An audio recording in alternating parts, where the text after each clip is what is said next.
Os incentivo a agradecerem a Deus pelas muitas bênçãos que Ele tem manifestado em nosso meio. Agradecer pelo acampamento infantil, aconteceu semana passada, a proteção do Senhor, as crianças e os demais puderam ir e voltar bem. Pedir para que a palavra semeada venha germinar em tempo oportuno. Agradecer pelo privilégio de sermos chamados filhos de Deus. Meus irmãos, eu peço oração pelos nossos enfermos. Vamos lembrar aqui a irmã Corina, pastor Nogueira, irmã Ruth, quadro da irmã Ruth tem se agravado,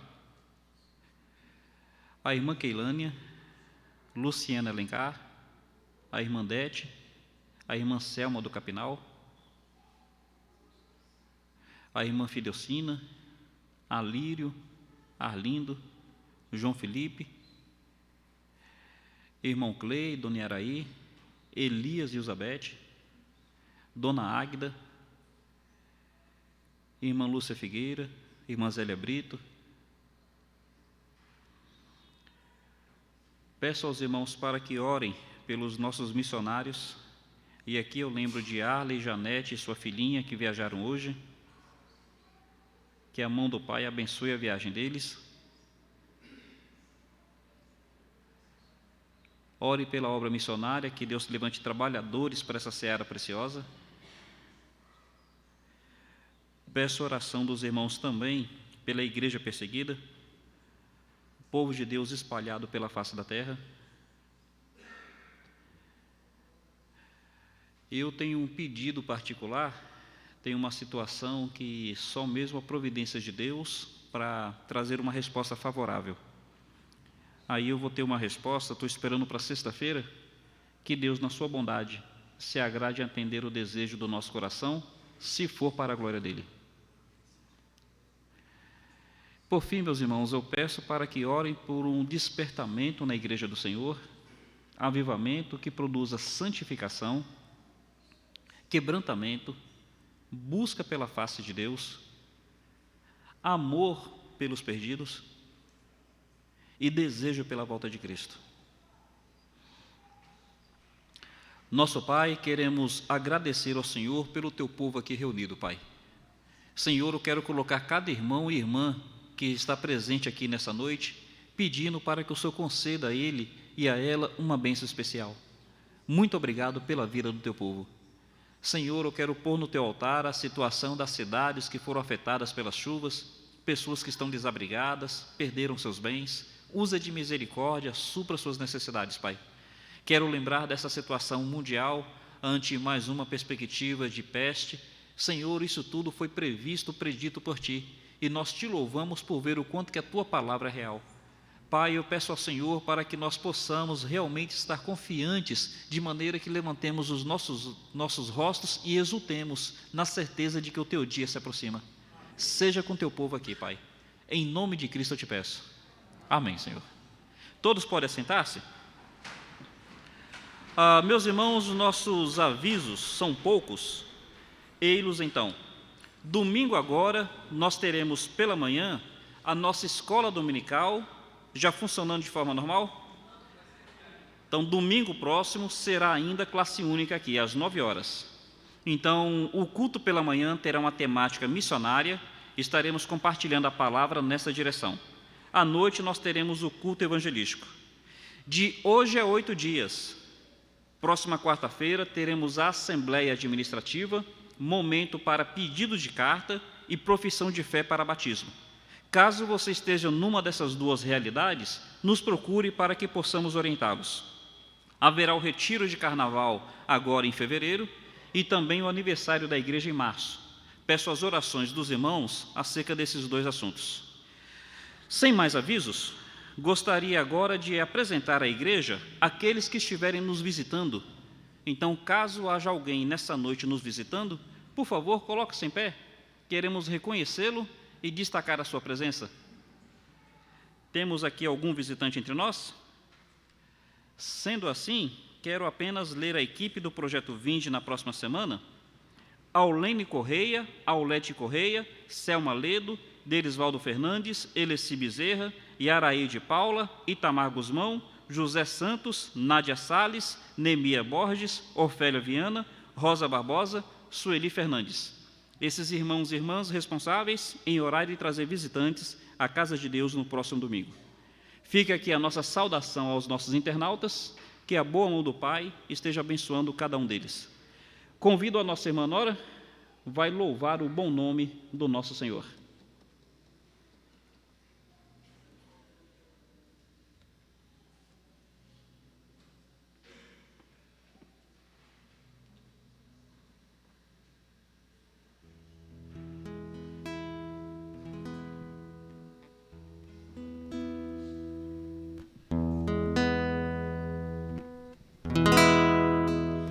Sempre que eu leio a história de Cristo, eu fico a pensar com grande emoção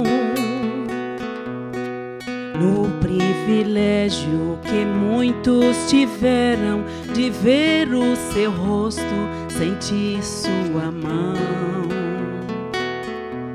Eu também queria a mesma alegria de vê-lo bem perto, bem juntinho a mim. Olhar os teus olhos serenos e meigos, oh, como eu seria tão feliz assim. Queria saber como era o seu rosto, embora eu sinta que era muito lindo, inspirava fé e também confiança e dava a todos um gozo infinito.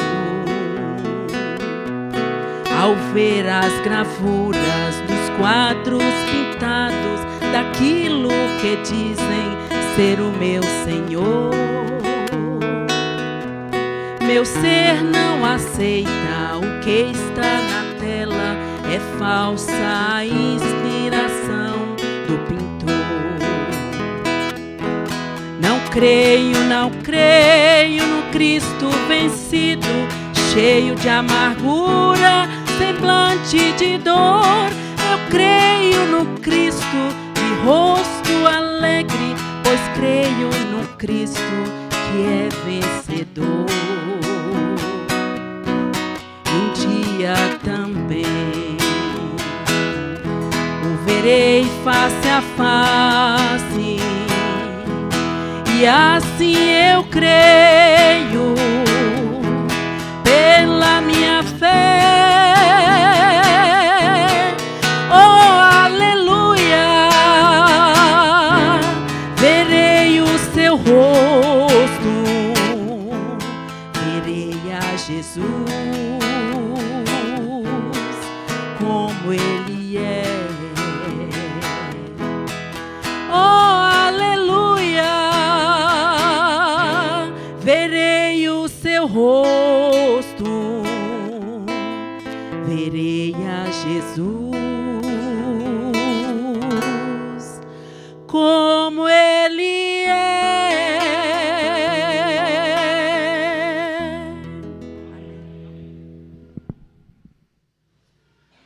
Amém. Graças a Deus. Meus irmãos, eu queria compartilhar a palavra de Deus sobre um dos assuntos mais perigosos e necessários da caminhada cristã. Vai ser um estudo, a gente vai usar a Bíblia aqui em alguns textos, os irmãos podem ficar mesmo assentados. Queria pensar com vocês, qual é a pior atitude que o homem pode ter? Principalmente o crente. Meus irmãos, está mais próximo da gente do que imaginamos. Se a gente for sincero, todo mundo aqui tem que lutar constantemente contra essa atitude. E, infelizmente, às vezes está sendo manifesta e a gente mascara. Não na primeira igreja, na vida cristã.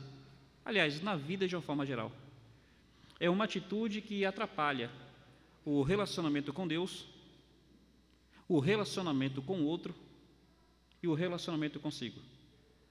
Então, caminhada cristã, às vezes não progride por causa dessa atitude. Relacionamento conjugal, pais e filhos, comunhão no corpo de Cristo.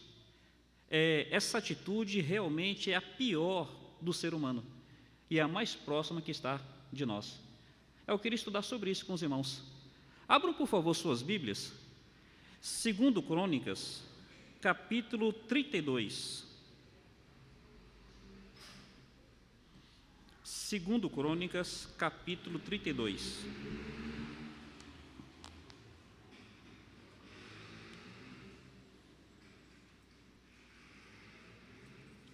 Segundo Crônicas, capítulo 32. Crendo que vocês encontraram, eu queria narrar só o contexto, para então nós lermos o texto. 2 Crônicas 32. Meus irmãos, o livro das Crônicas vai falar dos reis de Judá. O livro dos reis fala dos reis de Israel e dos reis de Judá. Então, o livro dos reis fala dos dois reinos, Israel e Judá. Israel sempre teve reis ímpios. Então, nenhum dos reis de Israel foi temente a Deus, todos eles ímpios. Os reis de Judá, alguns piedosos e alguns ímpios. Aí, enquanto que Reis fala dos dois reinos, Crônicas só fala de Judá. Dos reis que alguns eram piedosos e que outros eram ímpios. E no livro de Crônicas, fala do rei que foi o melhor depois de Davi, o rei Ezequias. E esse capítulo aí está narrando parte da história, da biografia de Ezequias. E vai finalizar essa biografia. E olha só como é que finaliza. Diz assim o verso 31. Diz assim o verso 31. Contudo, quando os embaixadores dos príncipes da Babilônia lhe foram enviados para se informarem do prodígio que se dera naquela terra, Deus o desamparou para prová-lo e fazê-lo conhecer tudo o que estava no seu coração. Meus irmãos, Ezequias foi um rei tremendamente piedoso. Depois de Davi, foi o melhor rei da história bíblica. Foi um rei tremendamente piedoso. E Ezequias experimentou diversos milagres de Deus. No reinado de Ezequias, teve um momento onde o exército inimigo veio para adentrar Jerusalém, e esse exército inimigo da Assíria havia destruído diversos outros reinos. Aí Ezequias, ele entra no templo e ora. No que criança sendo criança, é compreensivo, os pais já estão dando atenção devida. No que aquele reino vai destruir Jerusalém, Ezequias entra no templo e ora. E fala que vem um anjo do Senhor, e naquela noite, 135.000 do exército inimigo morre. O historiador Flávio Joséfo fala que veio uma peste sobre eles. Então, Ezequias, piedoso, experimentou diversos milagres de Deus. Mas aqui, observe bem, está dizendo que chegou uma hora que Deus o desamparou para mostrar o que havia no seu coração. O que fez com que Deus desamparasse esse rei piedoso? Meus irmãos, o que fez com que Deus tivesse que mostrar para Ezequias o que tinha no coração dele? Veja, nós somos povo de Deus nos nossos dias. E eu sei que cada um de nós tem uma medida do temor de Deus na sua vida. Alguns têm uma medida maior. Outros podem não ter uma medida igual, mas eu creio que cada um aqui tem uma medida do temor de Deus na sua vida. Nós precisamos tomar cuidado. Porque assim como houve algo que fez com que Ezequias precisasse ser desamparado por Deus, para que revelasse como é que o coração dele é, meus irmãos, em nome do Senhor Jesus Cristo, qual é a pior atitude que pode haver no homem, especialmente no crente? Vamos entender? Observe o que diz aí um pouquinho abaixo, verso 24, pouquinho antes. Naqueles dias adoeceu Ezequias mortalmente. Creio que boa parte dos irmãos aqui deve se lembrar do contexto. Se não se lembrar, é só ler depois Isaías 38 ou 2 Reis 38. É o mesmo capítulo, sabe?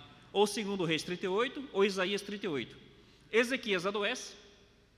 Isaías, profeta de Deus, chega em Ezequias e fala: assim diz o Senhor, a cama a qual desceste, não sairás, certamente aí morrerás. Então ele adoeceu mortalmente. Houve até um decreto divino que ele iria morrer. Mas olha o que continua dizendo assim aí, ó.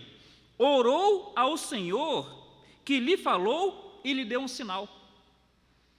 Então Ezequias, com decreto de morte, ele ora. E lembra como é que foi a oração dele? Ele diz que ele vira o rosto para a parede e ele fala assim: Senhor, lembra-te de que eu andei piedosamente diante de ti, com integridade, com inteireza de coração. E fala que Deus lhe dá um sinal. Qual era o sinal? Tinha um relógio de Acás, era o sol sobre os degraus. Então, conforme o sol ia se pondo, a sombra nos degraus aumentava. Aí Isaías fala: olha, Deus mandou te perguntar, você prefere que a sombra aumente ou que a sombra volte? Aí ele falou: olha, a sombra aumentar é normal, porque o sol está se pondo. Eu quero é que a sombra volte. Aí aconteceu, sabe, o inimaginável. A sombra voltou. Então, Ezequias teve esse sinal e ele foi então curado. Veja bem, é um homem de Deus, é um homem piedoso. Assim como nós, em nossos dias, procuramos ser homens e mulheres de Deus, pessoas piedosas.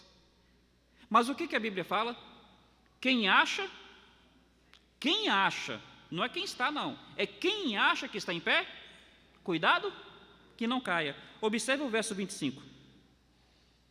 Deus lhe curou, lhe deu um sinal, mas não correspondeu Ezequias aos benefícios que lhe foram feitos, pois o seu coração se exaltou. Meus irmãos, qual é a pior atitude que pode existir no homem, especialmente no crente? Exaltação.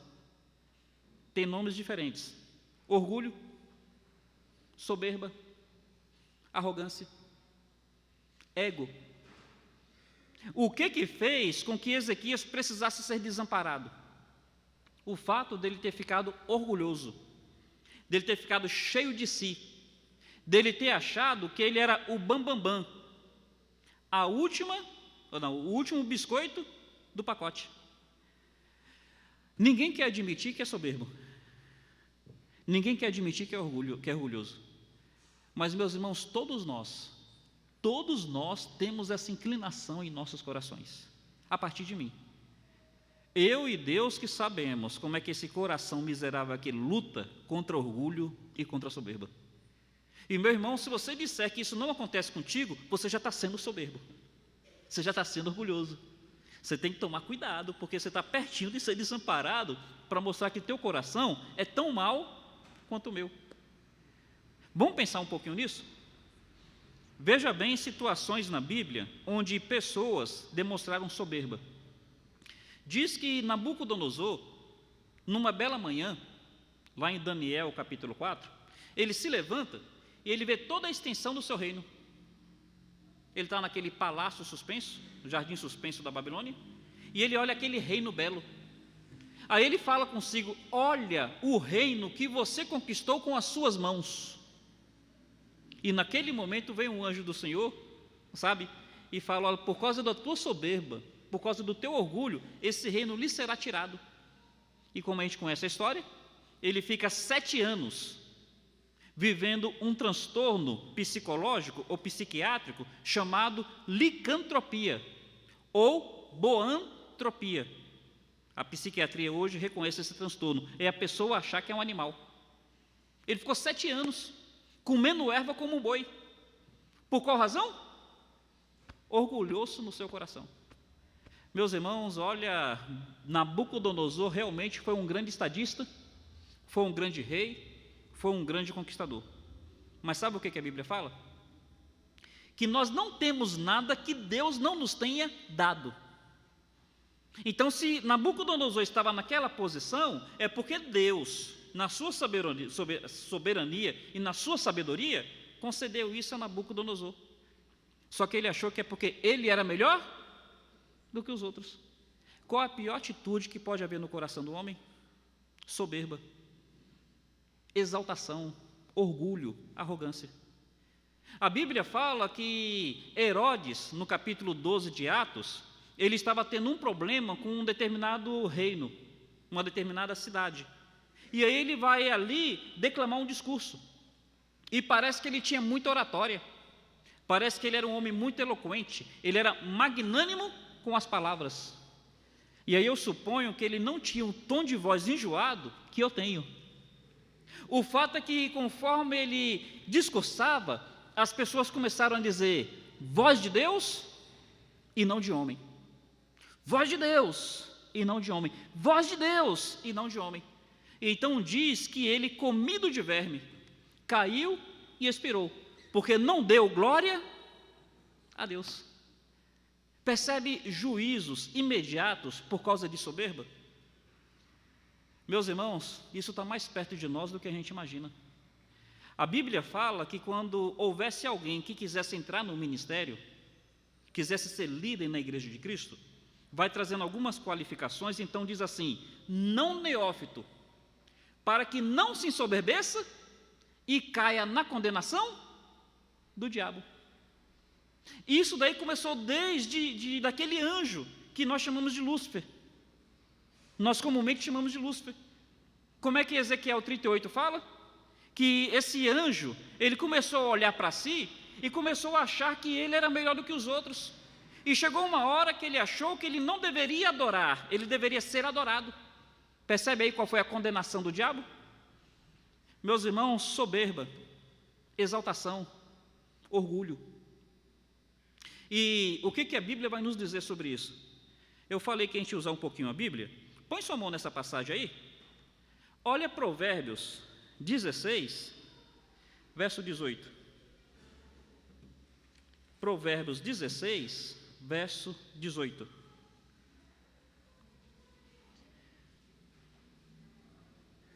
Diz assim: o orgulho precede a ruína, ou a soberba precede a ruína, e a altivez de espírito, a queda. Está dizendo, meus irmãos, que o orgulho, a soberba, ela vem antes da ruína. Quer ver uma pessoa que vai se arrebentar? O soberbo. E a altivez de espírito vem antes da queda. No seminário, nós tínhamos uma tarefa semanal, que era memorizar alguns versos. E quando eu cheguei no seminário, esse foi um dos primeiros versos que me levaram a decorar. E a gente no seminário ali, a gente pensava que era só uma tarefa que era para ocupar a mente dos alunos. Mas com o passar do tempo a gente vai meditar nos versos que a gente começou a decorar. E eles deixaram de ser uma coisa mecânica para começar a ser algo que produz vida. E eu fui entender por que mandavam a gente memorizar versos assim. Meus irmãos, quantos são aqueles que têm caído na caminhada tão somente por uma razão? Soberba. A soberba precede a ruína, e a altivez de espírito precede a queda. Isso daqui é nós para com Deus. O que acontece com Ezequias? Ezequias virou para a parede e falou assim: Senhor, lembra-te que eu andei com integridade diante de ti. Aí Deus vai desamparar Ezequias, para Ezequias entender que se ele andou com integridade, não foi por um mérito próprio, foi a bondade de Deus na vida de Ezequias. O que a Bíblia fala? Toda boa dádiva e todo dom perfeito vem do Pai das luzes. Meus irmãos, aquilo que houver de bom em mim não é meu, foi Deus que concedeu a mim. Eu fiz uma escolha? Claro que eu fiz, eu sou um ser irresponsável. Mas quem me capacitou a viver a partir da escolha que eu fiz, não foi eu, foi Deus. A Bíblia fala que Ele opera em nós tanto querer quanto efetuar. Então Ezequias, ele vira para a parede e ele fala: olha Deus, lembra-te, eu andei em integridade, e Deus vai honrar isso. Mas Deus agora vai desamparar Ezequias para Ezequias perceber que a integridade dele não foi por causa dele, foi a bondade de Deus na vida dele. Meus irmãos, como é que está o nosso coração? Orgulho para com Deus, orgulho para com as pessoas. Teve um outro rei, anterior a Ezequias, chamado Uzias. Uzias começa o seu reinado muito piedoso. Aí diz que chega um momento que ele se ensoberbece, e ele quer entrar no santuário e oferecer sacrifício, o que só era concedido aos sacerdotes. Aí a Bíblia fala que vão 70 sacerdotes atrás de Uzias, e vai dizer para ele: olha, Uzias, isso não compete a você.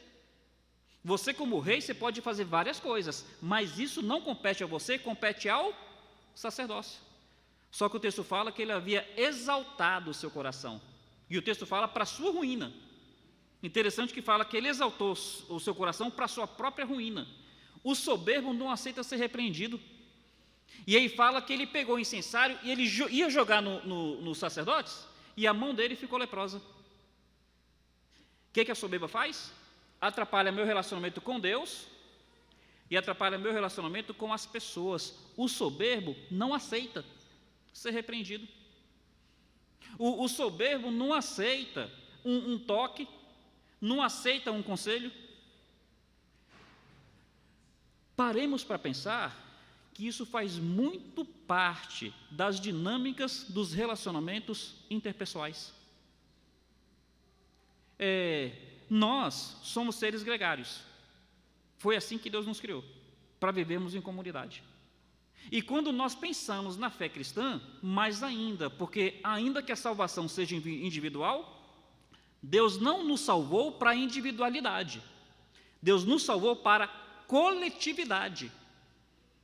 A salvação é individual, é só você e Deus.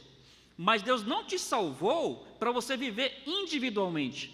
Deus te salvou para você viver coletivamente, porque a Bíblia fala que individualmente nós somos membros uns dos outros.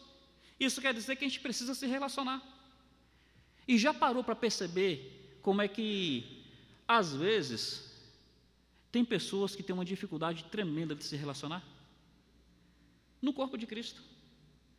Tem aqueles que adoram ensinar, mas não são muito de aprender. Parece que é uma tribo onde só tem cacique, não tem índio. Meus irmãos, a gente precisa parar e pensar um pouco nisso. Porque soberba faz com que a gente fique desamparado pelo próprio Deus. Jesus Cristo, ele vai ensinar sobre duas atitudes essenciais. Uma a ser buscada e a outra a ser evitada. Então, a atitude que ele ensina a ser buscada é humildade. E a atitude que ele ensina a ser evitada é o oposto da humildade, que é o orgulho. E aí ele vai retratar dois personagens, o fariseu e o publicano. E ele diz assim: olha, o fariseu orava de si para si mesmo. Percebe como é que ele já começa dizendo? O fariseu, ele não está preocupado com a glória de Deus, ele está preocupado com a própria glória. Ele não está preocupado com o que Deus quer, ele está preocupado com o que ele quer. Ele não está preocupado com a vontade de Deus, ele está preocupado com a vontade dele. E ele orava de si para consigo, dizendo assim: Deus, muito obrigado, porque eu não sou como os demais homens. E ele começa a descrever aquilo que ele vê em si como qualidade. Ezequias começou a dizer: Senhor, lembra-te que eu tenho andado piedosamente e tudo mais. Aí ele fala: olha, muito obrigado, porque eu não sou como os demais homens. Não mato, não roubo. Aí ele fala: dou dízimo de tudo quanto tenho, jejuo várias vezes na semana. E ele olha para o publicano e fala assim: obrigado, porque eu não sou nem mesmo como esse. Percebe que ele se via assim e colocava o publicano assim? Meus irmãos, Jesus, ele nos ensinou a considerarmos os outros superiores a nós. Sempre que eu olhar para alguém e eu vir essa pessoa aí embaixo e eu em cima, olha, eu preciso me envergonhar e dizer eu estou sendo soberbo. Nós fazemos comparações, mas, meus irmãos, boa parte dessas comparações que a gente faz. E aí o que acontece? Às vezes, porque Deus me deu dons voltados à palavra, eu vou ouvir uma outra pessoa pregando, e ela vai e pega um texto, e de repente eu estou familiarizado com aquele texto, e eu falo, puxa, ela não entrou no texto do jeito que o texto pede. Bom, antes de eu olhar a minha aptidão e a aptidão da pessoa, eu preciso pensar assim, Deus, o que o Senhor quer me ensinar a partir dessa pessoa? Porque eu só estou aqui para ensinar, eu não estou aqui para aprender, então eu sou soberbo. Aquele irmão, ele tem para aprender comigo, eu não tenho para aprender com ele, eu sou soberbo. E o que acontece? Eu começo a ser igual o fariseu. Sabe o que o fariseu estava dizendo? Ô Deus, o Senhor deu uma sorte tremenda e me ter como teu adorador. Deus, o Senhor deu sorte, viu? Já imaginou se eu não te adorasse? Já pensou no servo que o Senhor ia perder? Meus irmãos, ele não falou dessa maneira, mas às vezes a atitude acaba sendo essa. E interessante, uma ilustração que tem acerca disso, diz que estava o professor ensinando na escola dominical como é que o fariseu ele era soberbo, como é que o fariseu se achava melhor do que o publicano, como é que o fariseu ele se achava bom e viu o publicano como alguém mau. E aí no final ele fala assim, agora meus meninos, vamos orar porque nós não somos iguais o fariseu. Quer dizer, o fariseu estava feliz por não ser igual ao publicano. E ele dizia, estejamos felizes porque não somos iguais o fariseu. Percebe que a atitude acaba sendo a mesma? Meus irmãos, está mais próximo da gente do que a gente imagina. Qual é o grande chamado do Senhor para nós? Jesus deu 2 modelos. Um a ser buscado, humildade. O outro a ser evitado, soberba, orgulho, arrogância. É algo que se manifesta de nós para com Deus, de nós para conosco, e de nós para com as pessoas que estão à nossa volta. E, meus irmãos, já lidaram com alguém arrogante? É fácil. É bom lidar com pessoas assim? O tom de voz é sempre áspero. A maneira de falar é sempre impositiva. E quando precisa, assim, pontuar alguma coisa, fica parecendo que nós somos os piores dos seres humanos que existem na Terra. Agora, por um outro lado, se a gente tiver que falar alguma coisa com uma pessoa assim, vixe, misericórdia, para que eu fui mexer nessa casa de maripondo? Porque o soberbo, ele tem uma dificuldade tremenda de reconhecer erro e de aceitar ser repreendido.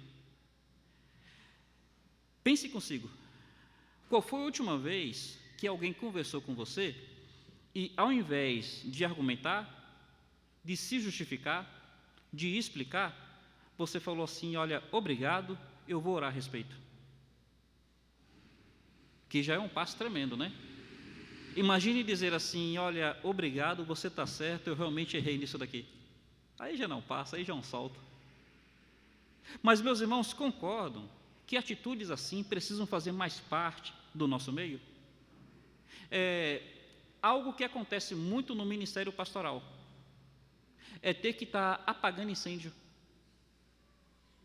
É ter que estar com extintor nos relacionamentos das pessoas.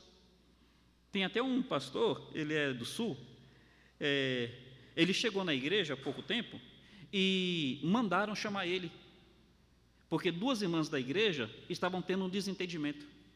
Aí ele não foi.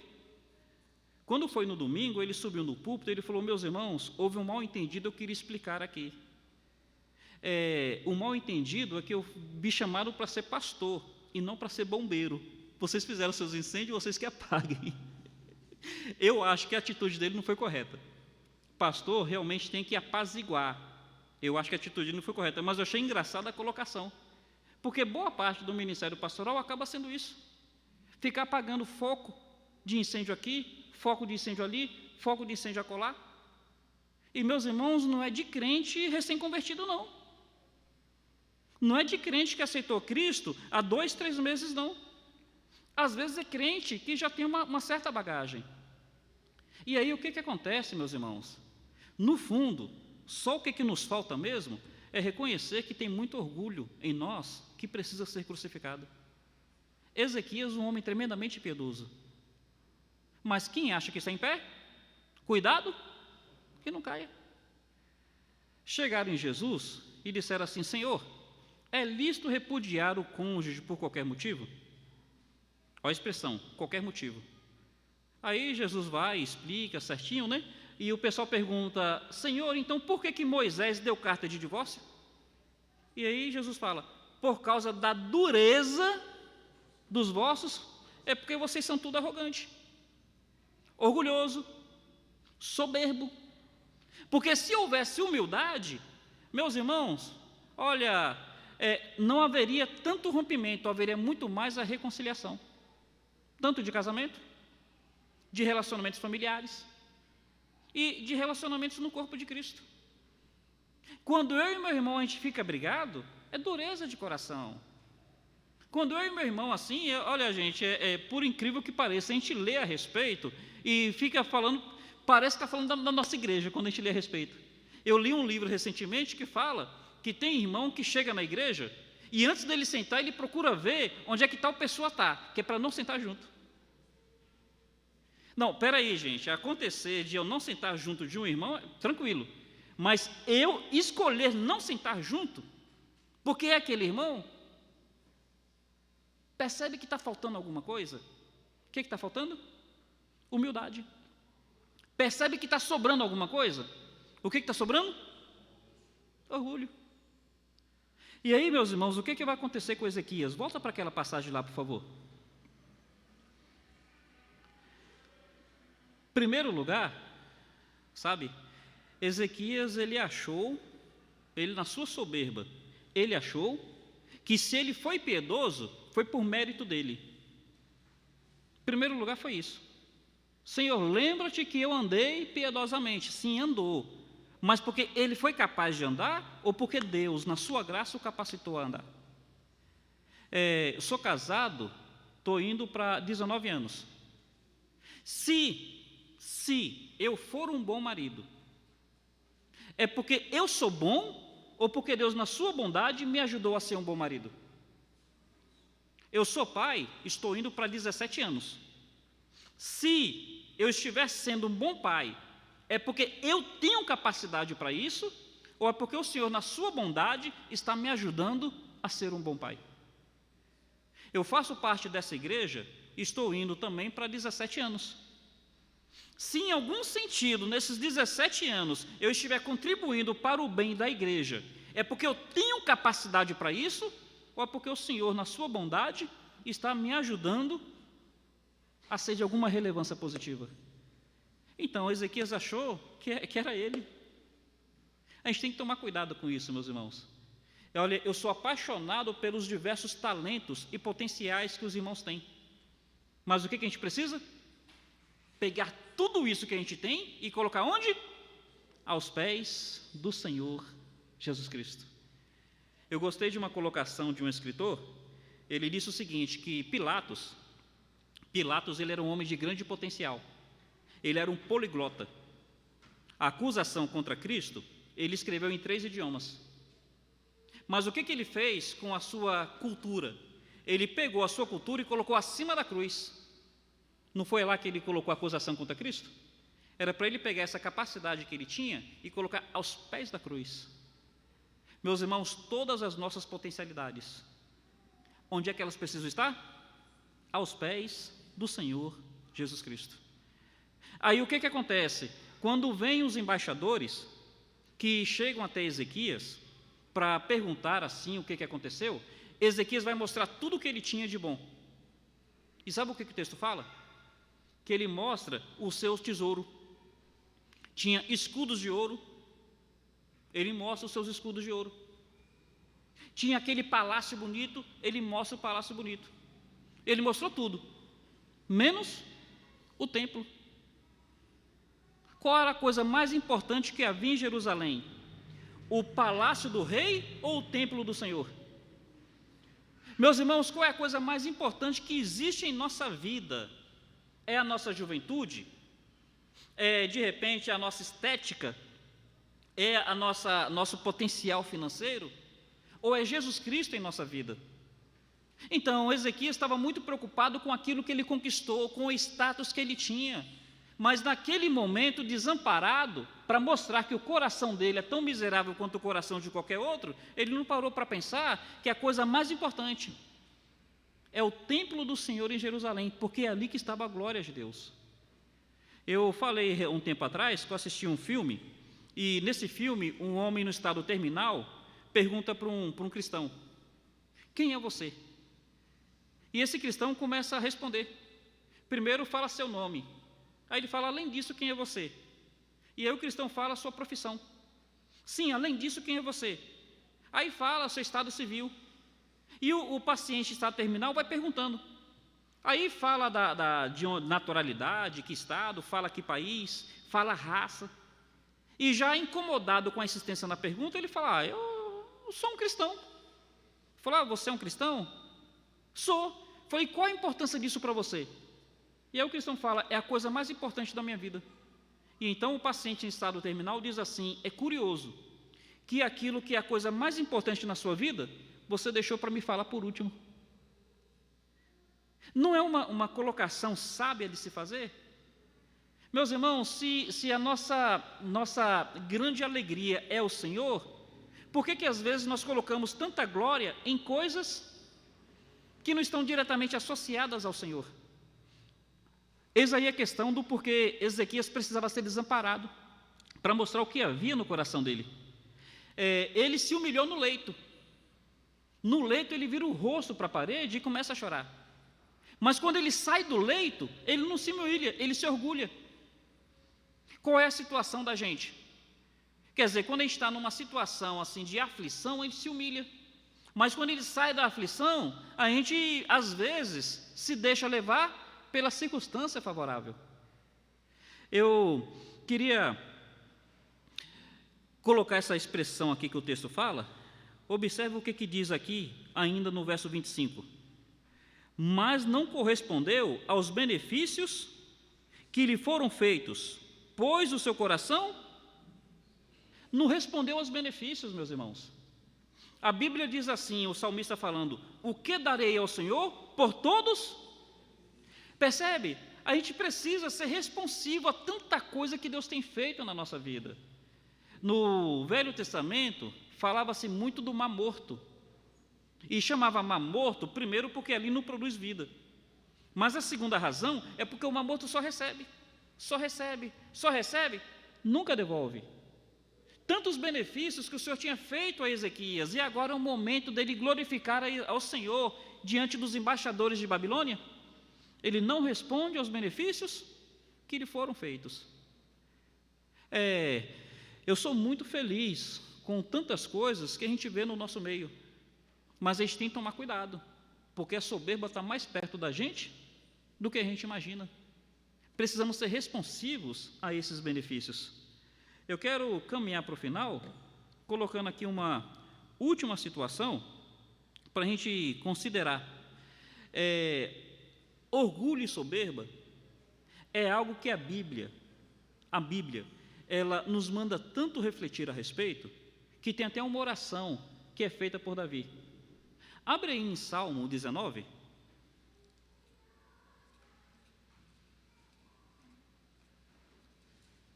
Salmo 19.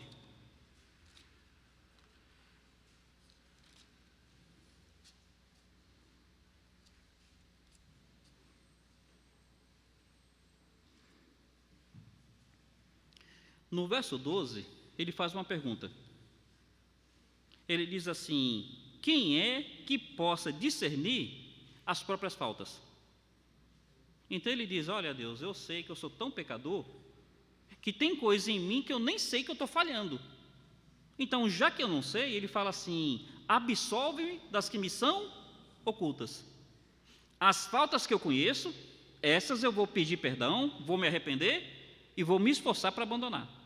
Mas aquelas que eu não conheço, me absolve das que me são ocultas. Não é assim no verso 12? Então ele fala, no versículo 13, também da soberba, guarda o teu servo. Ele fala das faltas ocultas, e além das faltas ocultas, ele fala também da soberba, porque soberba não é falta oculta não, meu irmão. Soberba não é uma falta oculta, não é algo que a gente faz sem querer. Ele fala também da soberba, guarda o teu servo, que ela não me domine, pois assim serei irrepreensível e ficarei livre de grande transgressão. Ele está dizendo, olha, tem faltas que são ocultas, mas soberba não é. Então, Senhor, me ajuda a guardar-me dessa soberba, porque ela existe, e ela não pode me dominar. Vamos ser sinceros? Tem pessoas em nosso meio, às vezes eu sou uma dessas pessoas, que fica de cara virada para o irmão, porque de repente o irmão ofendeu, o irmão falou alguma coisa que eu não gostei, e tem gente que fica, ó, tempão. Eu consigo entender assim aquela chateação temporária, porque nós somos seres humanos, né? Somos falhos ainda, mas o que o texto fala? Que a soberba não me domine. Tem pessoas que se deixam dominar pela soberba, então fica, ó, coração fechado, coração amargurado. O que o Davi está dizendo? Senhor, olha, tem coisas em minha vida que eu não consigo discernir bem, me guarda das que me são ocultas. Mas, Senhor, soberba não é não. Então, me ajuda com a soberba para que ela não me domine. Aí, meus irmãos, uma reflexão que a gente precisa fazer. Como é que a gente vence essa situação? Primeiro, pela oração. Segundo, por essa introspecção que Davi está fazendo. Quem é que pode conhecer as próprias faltas? Mas a terceira e a última, e aqui a gente encerra nosso devocional. Volta para aquele texto de Ezequias e olha por que Ezequias era um homem piedoso. Então, capítulo 32, o verso 25, termina dizendo: pelo que houve ira contra ele e contra toda Judá e Jerusalém. Não é isso mesmo? Mas olha o que acontece então no verso 26. Ezequias, porém, está aí a cura. Está aí a cura. Ezequias, porém, se humilhou. Meus irmãos, olha como é que a gente resolve isso. Como é que a gente resolve o problema de soberba? Oração. A gente precisa aprender a colocar isso diante de Deus. Segundo, essa introspecção. E veja, estamos lembrando que soberba é nós para com Deus. Como é que está meu relacionamento com Deus? Está tendo soberba? Nós para conosco mesmo. Como é que aconteceu com o diabo? Ele começou a olhar demais para si, começou a achar que ele era melhor do que os outros, que ele não deveria adorar, deveria receber adoração. Por isso que a Bíblia fala, né? Não neófito, para que não se soberbeça e caia na condenação do diabo. Mas a terceira introspecção é nos relacionamentos. Meus irmãos, nós para com os outros. Como é que está o meu relacionamento para com as pessoas? Será que eu estou sempre certo e está todo mundo errado?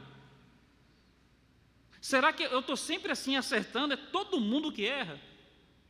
A gente sabe que tem pessoas que têm assim seus vícios de comportamento, mas até essa pessoa que tem um vício de comportamento, será que ela está sempre errada e eu estou sempre certo?